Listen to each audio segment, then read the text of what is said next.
بسم اللہ الرحمن الرحیم۔ السلام علیکم ورحمۃ اللہ وبرکاتہ۔ آج کی آیت سورۃ البقرہ، آیت نمبر 134۔ اعوذ باللہ من الشیطان الرجیم۔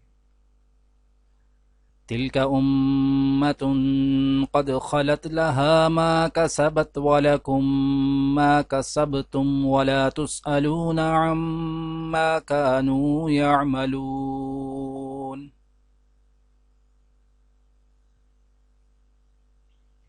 وہ کچھ لوگ تھے جو گزر گئے، جو کچھ انہوں نے کمایا وہ ان کے لیے ہے، اور جو کچھ تم کماؤ گے وہ تمہارے لیے ہے۔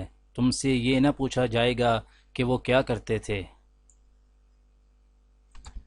آج کی دعا: لا الہ الا انت سبحانک انی کنت من الظالمین۔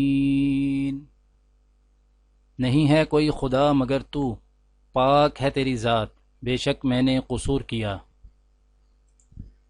آج کی حدیث: حضرت سوید بن نعمان رضی اللہ تعالی عنہ سے روایت ہے، وہ فرماتے ہیں کہ ہم خیبر والے سال رسول اللہ صلی اللہ علیہ وآلہ وسلم کے ہمراہ جب صحابہ میں پہنچے تو رسول اللہ صلی اللہ علیہ وآلہ وسلم نے ہمیں عصر کی نماز پڑھائی۔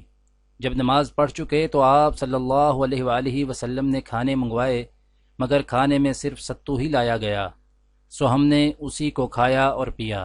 پھر رسول اللہ صلی اللہ علیہ وآلہ وسلم مغرب کی نماز کے لیے کھڑے ہو گئے تو آپ صلی اللہ علیہ وآلہ وسلم نے کلی کی، پھر ہمیں مغرب کی نماز پڑھائی اور نیا وضو نہیں کیا۔